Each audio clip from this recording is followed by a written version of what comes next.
everybody, welcome back. It's, the Binding of Isaac. Repentance. Regular Azazel to the Beast, huh? Is it possible? Is it possible we finally have a beast run that will have decent damage for? I don't know, I genuinely feel like it's me. I've had some good runs against the beast, don't get me wrong, but I've also had a lot of runs where, you know, just like the way that it comes together, I hesitate to say it's the way that it's built. Because then I have to take responsibility for it. If instead I use the passive voice, and I say, I don't know, man, just something about the way the balls fell in the pachinko machine, we didn't get the result we were looking for. Then I get to absolve myself, I get to wash my hands. I get to say, oh, the game, you know, there's just a little design quirk. But now I gotta accept my own responsibility. We do have some degree of control over how a run is built. Not a ton, as Azazel, but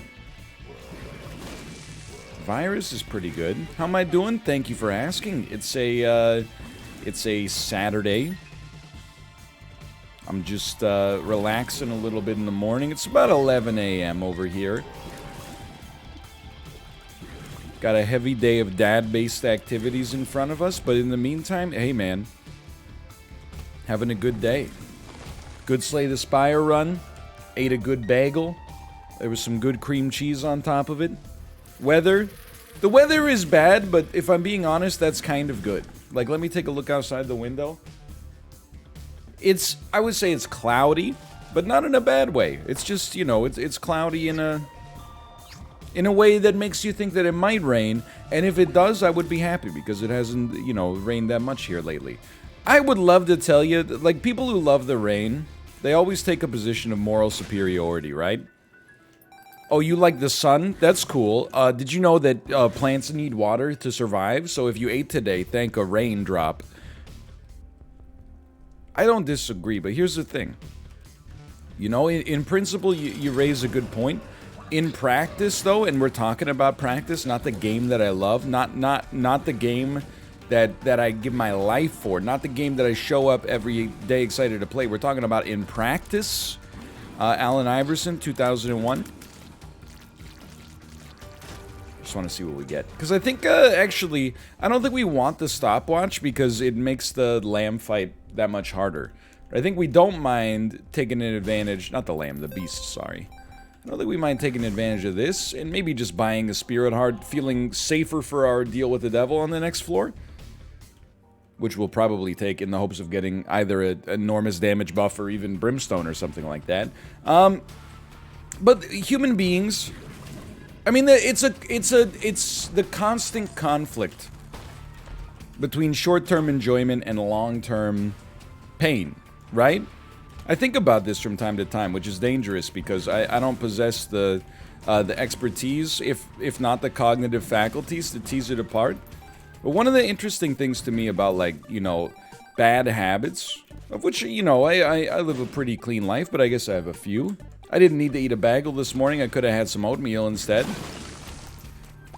But when an action feels good in the short term, even if you cognitively, intellectually know that in the long term there's a price to be paid, okay, well, it doesn't last too long, huh?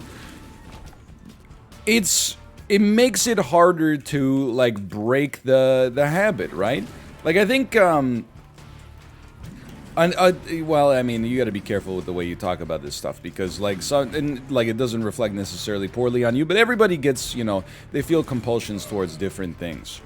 But, like, I feel like, when you think of something like binge drinking,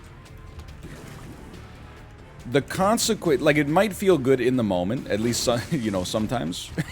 And sometimes you're like, you know, I guess, there were times in college where I was like, maybe you should have slowed down a little bit before the night got started here, but now you're kind of just, like, locked in, you know, the roller coaster has left the station, you're just gonna white knuckle it till you arrive at brunch tomorrow morning. You know, Alabaster Box is certainly an interesting get here, with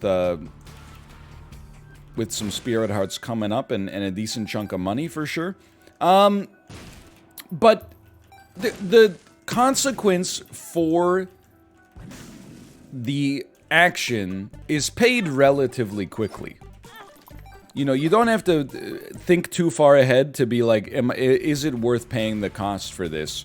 The cost is going to show up, you know, at 5 a.m. You're going to wake up in like a cold sweat and be like, what the heck's going on? Your mouth is going to be like drier than the Sahara Desert. You know, you pay for it pretty soon. Then something like, you know, smoking, which admittedly I don't have much experience with, you know. Well, I have none. My mom smoked when I was a kid, but she quit when I was like 13. That one's always been a little bit more prickly for me, in conceptually speaking, because, you know, I guess it's fun in the moment. You know, breaking, streamer says smoking is a great time? No. But, like, you know, you get some kind of enjoyment out of it for the time that you do it, I suppose. Otherwise, you know, people would never start in the first place. I get that there's peer pressure and stuff, but and then the cost that you pay for it is not only something that's gonna show up, you know, in the Devil Deals now cost coins. Shop items now cost health. Again, you gotta be careful about the way that you talk about this. By the way, I think we take nothing. We're nihilists, Lebowski. We believe in nothing. I'm not trying to say that, like, there's... I mean, you don't pay an immediate cost for smoking. I'm just saying when people think about the negatives to it, they're probably less thinking about, like, oh, my breath is going to be bad tomorrow, and more like, you know, I could face a health crisis, you know, in 15 to 75 years, or maybe never is the other part of that. And I think that makes it harder to break a habit when the consequences for your actions are A, kind of variable, and B, also abstracted into like a distance a little further out. And it's the same with eating a bagel, right? Hold on, I'm just trying to think about how deep I should go on this one. But it's, I don't even know how I found myself on this topic of conversation, but it's something, you know, I've been listening to, like, behavioral finance podcast, so I won't belabor the point, but they talk about this when it comes to things like, you know, people's saving rates and stuff like that. I understand. I mean, I think there's economically like another issue, which is that people are not making as much money as their ancestors did, you know, when adjusted for inflation and the cost of living and stuff like that. But also, there's definitely, you know, the idea that, like, oh, if something could benefit me now but hurt me later, but that time is so far in the future that it doesn't even feel like it's really me anymore. You're like, I'll leave it to them to deal with. It's the classic Seinfeldian, like, you know, Night Jerry hates Morning Jerry. I just want the quarter. Wait, the opposite. Morning Jerry hates Night Jerry. There's Jerry divided cannot stand. But anyway. Let me see. Do we want... You know what? I actually think we want Swallowed Penny. I think we're going to go heavy here. I think we're going to go Alabaster Box. I think we're going to buy some Spirit Hearts. Because we've got... Golden Bombs. We got Restock. You know, I don't know how deep we're going to go. I feel like we could probably go one more. It's very rude to our donation machine. Like... the donation machine, you know, post-mortem is going to be like, hey, it's cool that you blew me up. Did you buy something good? And I'll be like, yeah, I bought something. It's really good. I spent 11 cents on a Spirit Heart that generated 1/8 of a charge for Alabaster Box. They're going to be like, you're dead to me. Just interesting to think about, for sure. Anyway, I don't know. It's a Saturday. What was I talking about? Habits. Yeah, apparently. I don't know. I've broken some habits in Isaac in my life. For example, there was a time where I was like, I took every single deal with the devil that appeared to me. Even if it provided, if not no value, a minimal value, or even like for some items. I don't even know what they did, but you'd walk into the deal with the devil and be like, yeah, okay, well, for precedent alone, I think I'll take Missing Page 2 or whatever. I don't even know, after all this time, that's so good. After all this time, I still don't know whether it's Missing Page or Missing Page 2 that's the trinket. Like, one of them shows up in the devil room, and one of them shows up as a trinket, in trinket form. Alf is back in Pog form. No Spirit Hearts, that's fine. Alabaster Box is going to pay out. It might take us a bit, but it's going to pay out. Yeah, by the way, I need to make a twit longer and apologize. I apologize for getting your hopes up and telling you I had both an optometrist appointment and a meeting with the bank this weekend. It turns out both of those Woo, it gives you a permanent stat boost whenever you pick up a soul heart. What the heck am I doing? It turns out I was off by 1. I had an off by 1 error. If you're a programmer, you only programmers that are also 90s kids will understand. It's actually next week. So if you were eagerly awaiting, maybe you're in optometry school right now and you're like, oh, he's finally gonna roast us. Oh no, he's finally gonna figure out that 1 in every 10 times we ask is 1 better or 2 better. That's actually the control, where we just give them the same lens and then flip it and see if they're lying to us. I'm on to you, you sussy doctor. Don't fart on me. Don't call me names. Don't get your pleasure from my pain. In Ed's eyes, we're all the same. One day we'll all have perfect wings. Don't fart at me. That's a little song called Don't Laugh at Me by Brian White from 1998. I'll still take deals with the devil. I got no pride. Ooh. Pretty sick. I don't think we care about Hungry Soul though. I mean I just don't think it's that good. I'll peep our curse room though. We should leave a trinket behind, probably. I guess we already did, huh? Yeah, it turns out that's next week. So this week, I'll have the classic dad weekend, which is like, time to relax, and then like, I'll do all the... This is not to say that my wife doesn't do the bulk of the chores, by the way, because she definitely does.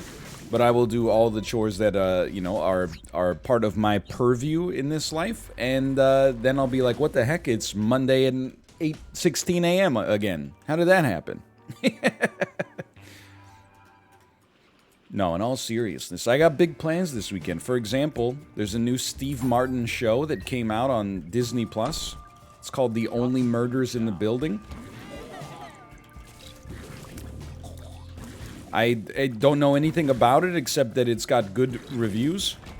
And I'm so, like, starved for any attention, or not attention, but entertainment that's not exclusively about, you know, Chicago basketball from the 1990s that I think I'll watch anything at this point. Anything that doesn't require me to leave my house and go to the theater, at least. Those are my big plans. I mean, I'm scraping the bottom of the barrel for anecdotes, man. I got nothing for you. I got absolutely nothing for you. I do think Tapeworm is pretty good as a Zazel, right? Like, the range is pretty valuable. We need a spacebar item here. You know what we could do is actually... I think we've got the base to be able to use, like, an Eddie room if we come across one. We may not, but...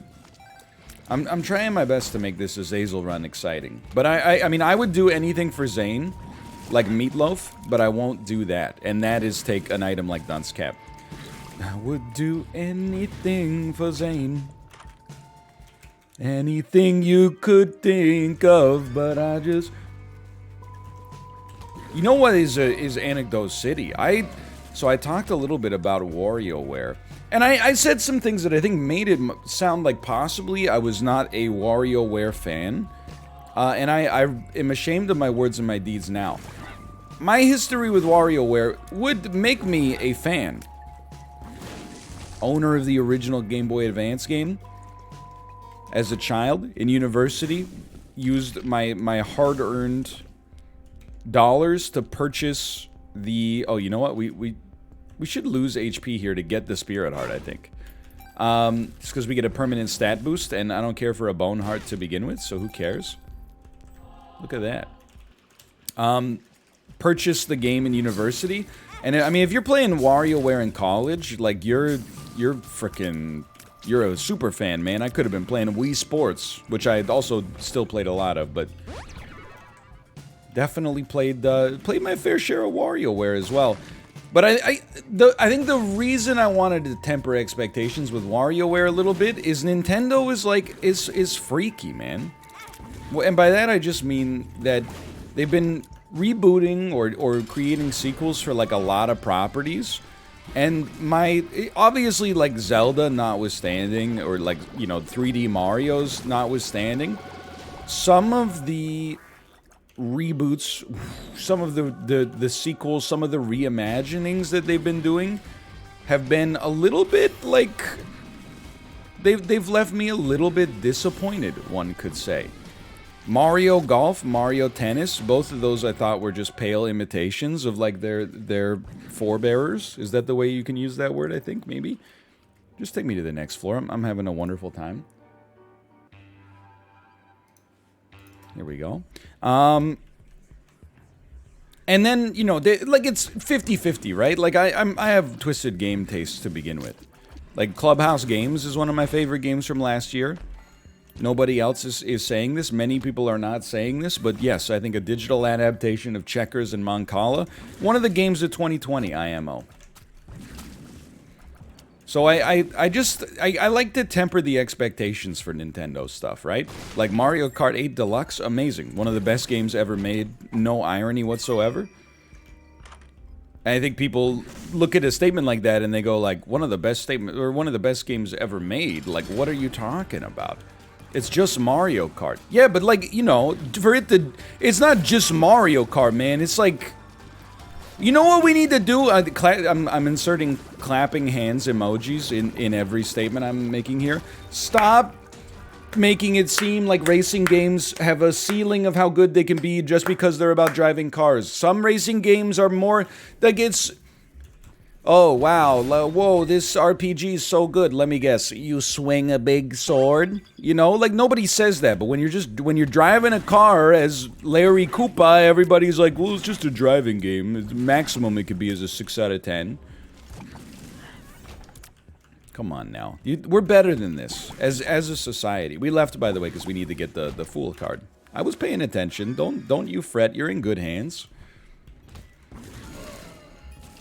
What was I talking about? Oh, yeah. But I like to temper the Nintendo expectations, because, like, you know, sometimes a Nintendo property that comes out seems like it's going to be dubious, and then I have an awesome time, and then sometimes it comes out, and it seems like it's going to be awesome, and it's a little stinky, or not, it doesn't live up to expectations, cough, cough, Super Mario Party, and then, like, a year or two after it doesn't live up to expectations, they're like, hey, you know that feature you wanted, that you thought it was insane we didn't have in the game? Well, we added it to the game. Cough, cough, Super Mario Party, and now it's good again. Oh, right, I forgot. We have a Shard of Glass now, right? We should never take this item, man. I gotta learn. Like, in my head, for some reason, Shard of Glass and Metal Plate are, like, the same item. And I know that doesn't make any sense, because why would it? But it's the honest to goodness truth. They just track the same in my brain for whatever reason. This does feel like a second secret room. We need an arcade so we can, like, lose a red heart. Oh, wait, does that count? It took a spirit heart last time, didn't it? Or did I just... I don't know, maybe Shard of Glass is not horrible here, but it's not very good. So there's... I like to temper my expectations with Nintendo, let's put it that way. This one, I really felt like they knocked it out of the park. Oh, my Lanta. And I can't even blow these things up, man, because the Shard of Glass is shooting the freaking bombs out of the way. I mean, it's my own fault, what can I say, but... Anyway, the story mode, you know, is kind of... It's what WarioWare's always been like. The story mode is like whatever it is, you know? It's merely okay. It serves as like a tutorial, basically, to learn the basic games. I think the conceit of the new WarioWare is also pretty good. Having the ability to play as multiple characters. You know, they've each got their own mechanical positives and negatives that allows you to tackle the micro games in their own unique way. I mean, if you haven't watched the stream, a lot of this probably sounds like, you know, what the heck is he talking about? But the weekly challenge Wario Cup stuff, oh my god, man. There was dopamine seeping out of every pore. I'm not necessarily saying it's like a must buy.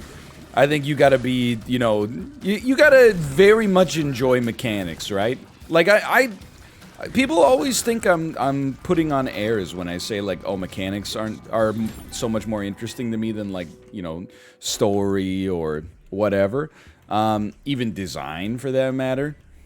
But the honest to goodness proof in the pudding is that I played WarioWare for 5 hours yesterday and was not bored for a single second. And literally every game is just like, press the A button at the right time. So I think if you're a twisted up old psycho like me, maybe WarioWare's up your alley. It's definitely one of my favorite games of the year so far. I don't care for the bone hearts right now. How about no, Scott? 2 hearts. No, thank you. Well, we need the Fool card, like, for now, no matter what. So I think we're gonna beat the boss, get a deal with the angel, pick up Sacred Heart, walk out, go into boss rush. We're gonna get just something simple there. Let's say like a mom's knife. And then we're gonna teleport out. And I mean, we're looking pretty good. We do have Godhead. Once you have Godhead, the optics become that you cannot lose a run. Because if you lose the run, you're mad and you're bad. So we didn't get our deal. That's fine. 8.5-inch nails. I don't know why I call them that, but it's locked in my brain. Definitely do not mind. And we're fighting the beast. Yeah. I wish I could do a good... Wait, I always forget the guy's name. James, you know, James.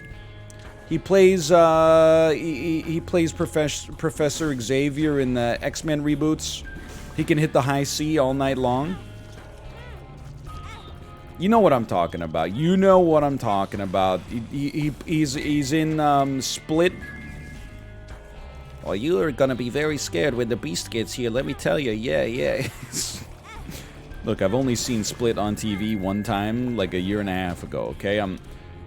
Automatically grants the chance to create a red key every time you clear a room. Honestly, my range is okay. I'm not too worried about this right now. I'm not too worried about that either. Unfortunately, for different reasons. I do hate when it says a chance. Like, what is a chance? Like, 0.0000001 is a chance. Whatever. Like, I don't know why I'm sweating it. I mean, I think we're in a pretty good spot here.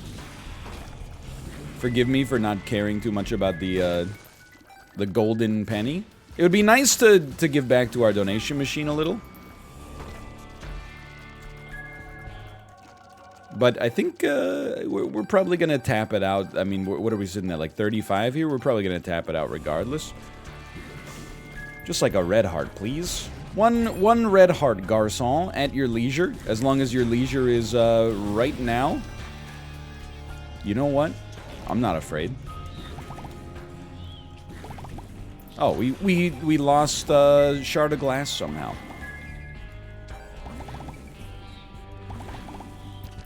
I'll go back to full HP.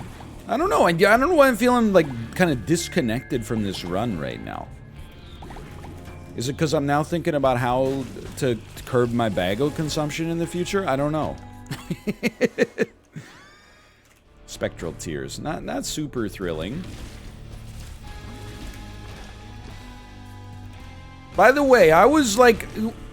Morgan Spurlock put out a hit on Bagels. If you don't know who Morgan Spurlock is, he's the director, star, and, I don't know, producer of Super Size Me, the documentary from the mid-2000s where it was like, what if you only ate nothing but McDonald's for 30 days? I still think Super Size Me is a pretty good movie. I don't know what, like, if Morgan Spurlock is still well-liked, but it's just a fun movie. You know, and you know why I think it's a fun movie? Is that it's kind of like Jackass, but cerebral. You know, Jackass is like, hey, you know, I'm Steve-O, and I'm gonna staple my scrotum to my leg. You're like, I already know what's gonna happen here. It's gonna hurt. And then he's gonna go, and everyone else is gonna kill themselves laughing. It's gonna be a great time, right? But the Super Size Me was like a psychic jackass. It was like those questions that you have, those conversations you have with your friends in your dorm room. That's like, you know, I wonder what would happen if you ate nothing but Big Macs for 30 days. I mean, you can come up with some probable analogs. Like, I bet you're not gonna feel so good. But you know what? For the first couple of days, I remember in the documentary, he's like, it's like being 10 years old. I love it. But there was some stuff that, I mean, to see it played out for one was interesting, and then for the second part, also unforeseen consequences. Who could have foreseen that his you-know-what would stop working temporarily? Reminds me of that scene in Liar Liar. I heard that if you hold it in too long, what is it? A spare item room on the way up? What? I'll still take this, but like, we're in the frickin' walls, man. My God, that was lucky. It's not an amazing item, but still. I mean, a bird's eye is not that great. Ghost pepper's awesome. You can make it difficult to even get aroused. Well, in that case, I think we should all take a break. Anyway. I find it to be a strange criticism of Super Size Me. When people go like, you know, oh, well, what a great documentary. Who could have possibly foreseen that if you ate McDonald's for 30 days straight, you would, you know, impact your health? It's like, you know, that doesn't mean it's not interesting. It's not, like, it would have been a crazy documentary if he ate McDonald's for 30 days straight and got jacked out of his mind, right? Like, that would have been a weird one. That would have been a very strange film. I think we probably would have thought it was corporate propaganda. So, I don't know, what do you want from the guy, right? Plus, it's like, you know, you don't always watch documentaries to, like, be surprised, necessarily. Sometimes, why not? Sometimes you watch them just to, like, be interested. Like, it's not like you watch a documentary about the Second World War and you're like, oh, tell me something I don't know. You know, the Axis did some messed up stuff. Yawn. Like, you know, you're watching it for interest's sake as well. I do see Cracked Key, but we don't need the chariot. We'd rather have the life for sure. Dude, Crystal Key, kind of sick, huh? Kind of sick. I need a red heart, please. Oh, there's one on this room. Anyway, it's just a fun documentary. You don't get that many fun documentaries. There's another one I would recommend. It's from the same era. It's not really the same vein. It's called The Yes Men. It's a documentary about these, I don't know what you call them. They're kind of like activist pranksters. They crash like these super elite, you know, like World Economic Forum events and stuff like that to basically make powerful people uncomfortable and maybe also raise some awareness for some messed up stuff that they've done. There's two of them. There's The Yes Men, which I think is from like 2004. By the way, it sounds maybe not that fun. It's a fun movie, but it'll also make you think. The best of all possible worlds. The Yes Men is probably from like 2004. And then there's The Yes Men Save the World. I don't think that one's quite as good, but still enjoyable, still a fun watch. Again, it's my favorite genre of documentary. Jackass for people who wish that they had a master's degree. That's me. Love the concept of Jackass. Wish you could watch it without being made fun of by your friends who are smarter than you. Boy, do I have a movie for you. Hey, at least we got some recommendations in here. I'll let you know how I feel about The Only Murders in the Building as well. I saw a review on Twitter. It said it's the best thing Steve Martin's ever done. And I said, wow, that's really saying something. I mean, I've only seen like 2 Steve Martin movies in my entire life, but man, oh man. That, you know what? Comes highly recommended.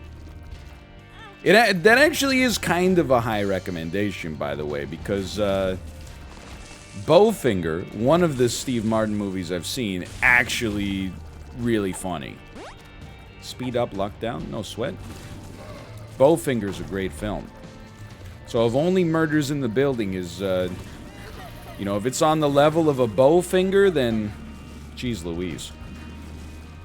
So I'm very cognizant of the fact right now that it certainly seems like Shard of Glass might just kill us. The thing about it is, like, it's a really fun item. Oh, we out, huh? No, one more. Because, like, people talk about it as if it's all negatives. But actually, like, there's some positives associated with it. For example, like, not only do you shoot a bunch of shots out of the top of your head that have no chance to hit enemies whatsoever, but those shots that you shoot out of the top of your head also have an insanely high percentage chance to, you know, knock your bombs out of the way, thereby making yourself, you know, functionally substantially less strong. Wait, that's another negative. Oh, my bad. Whoops. Hey, you know, but if all you need to do is get Drain Heart, as long as you get Drain Heart, one of the worst trinkets in the game, then one of the worst items in the game isn't quite so bad. I would like to acknowledge that I picked up Shard of Glass. That is true. However, I would also, so like a lot of the fault lies with me.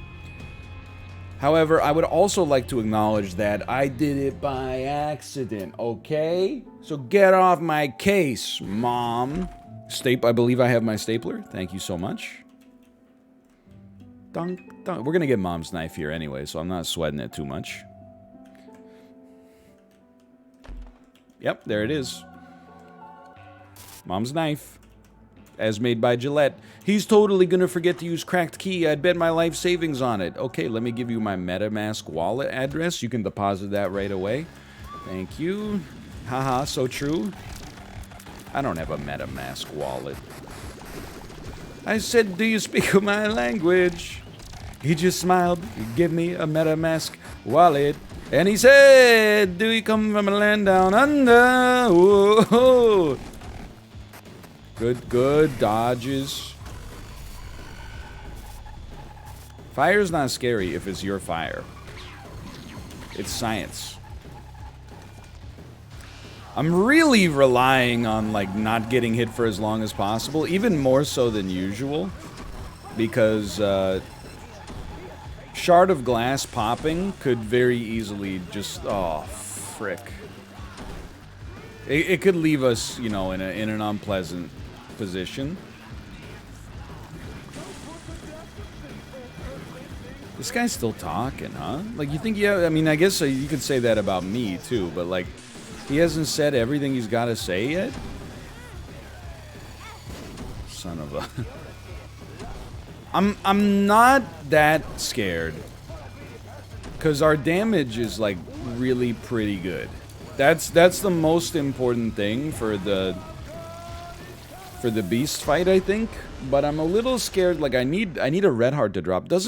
Can't Shard of Glass upon taking damage trigger a red heart dropping? Oh, good. We're starting with red heart. We're starting with Shard of Glass active. That's neat.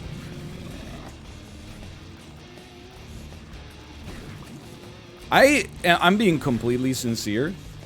Shard of Glass is actually like... Oh, we didn't take damage because of our Holy Mantle. That's fine. Shard of Glass is actually like straight up Isaac's Heart tier now. Maybe that's like a bit of an improvement because I don't think anybody knew what it even did before. So maybe like being bad is good for it. Like, congratulations. Now people will know your name or whatever.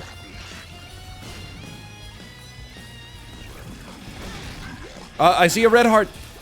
I also see a little silhouette of a man. Alright, now we chill. Most important part at this point. Don't take unnecessary damage. Brother, you might as well send a plum flute out here. Like, oh no. It's all... Oh, it's okay. Damage is still really good. That's the most important thing, man. Damage is still really good.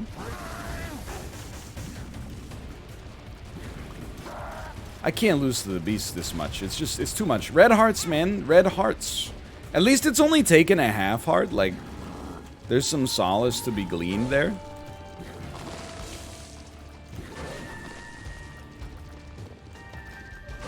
Considering Inner Child brings us back on the same fight, I'm not feeling too bad, believe it or not. I'm not feeling great. Like, I don't think we got this locked up or anything. But I think you'd be surprised. The thing that's most annoying for me is obviously, like, the fact that were it not for Shard of Glass, we would actually probably have had, like, literally, I mean, we'd just be cruising right now. We'd be hitting you with banter potential, the likes of which you've never seen. It takes a lot for, you know, something to overshadow the dubious value of, like, a dunce cap. Yet here we are. So I don't know exactly how the, like, mechanics work on this fight, obviously. I feel like there's not much reason for us to pop Plum Flute until the boss actually takes a meaningful amount of damage.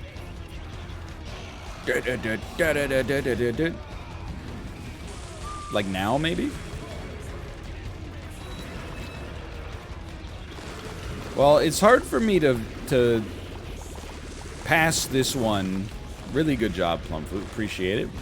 It's hard for me to pass this one as if it's like an incredible run that we're, you know, so surprised to have a great chance to win. I mean, we were Azazel. We did get Godhead. And Mulligan and lots of good and interesting stuff for sure.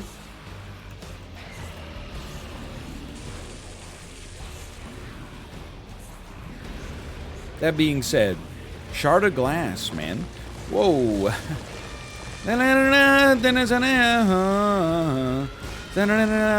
Don't take Shard of Glass. That's how I'm going to remember that for the rest of my life. That Blondie song. But once I was aware, and I knew I could die. Never under any circumstances take a Shard of Glass. I've heard they've recently added more damage. Been drinking it for years. I heard they recently added more hops. As soon as, whether you believe you can or you can't, you're right, okay? So that's why we're just not even acknowledging the fact that we're one tap away from possibly using Guppy's Collar instead of Inner Child, if that's the way it works. And instead we're just gonna, like, ignore the fact that this could have gone a lot better and say, hey, thanks for not going so bad. Hope you enjoyed it. Click the like button if you did, and thanks for watching. I'll see you next time. See ya!